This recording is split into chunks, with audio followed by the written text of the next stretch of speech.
ಎಲ್ಲರೂ ನಮಸ್ಕಾರ. ಒಂದು ಮಾತು ಹೇಳ್ತೀನಿ, ಈಗೀಗ ಏನಾಗ್ಬಿಟ್ಟೈತೆ ಅಂತಂದ್ರೆ ನಮ್ಗೆ ದ್ವೇಷ ಅನ್ನೋದು ಭಾಳ ಆಗ್ಬಿಟ್ಟೈತಿ. ಒಬ್ಬನ ಕಂಡ್ರೆ ಒಬ್ಬರು ಆಗೋದಿಲ್ಲ. ಯಾಕಂದ್ರೆ ಅದೇನಂತ ಗೊತ್ತಿಲ್ಲ. ಒಬ್ಬರನ್ನ ಯಾರನ್ನ ನೋಡ್ರಿ, ದ್ವೇಷದಿಂದ ನೋಡ್ರಿ, ಅದು ಕೆಟ್ಟದ ಕಾಣಿಸ್ತದೆ. ಅವನ್ನ ಪ್ರೀತಿಯಿಂದ ನೋಡ್ರಿ, ಅದು ಚಲೋನೇ ಇರ್ತೈತಿ.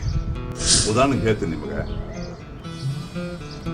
ರಾವಣನ ಥರ ನೋಡ್ರಿ, ರಾವಣನ ಥರನ ಕಾಣ್ತಾನೆ. ಅದೇ ವ್ಯಕ್ತಿನ ರಾಮನ ಥರ ನೋಡಿದ್ರಿ, ರಾಮನ ಥರನ ಕಾಣ್ತಾನೆ. ನಾ ಯಾವ ಥರ ನೋಡ್ತೀವಿ ಆ ಥರನ ಕಾಣಿಸ್ತಾನೆ ಮನುಷ್ಯ. ಅದಕ್ಕೆ ಇನ್ನು ಮ್ಯಾಗಿಂದ ಎಲ್ಲರನ್ನೂ ರಾಮನ ಥರನ ನೋಡೋನಲ್ಲ.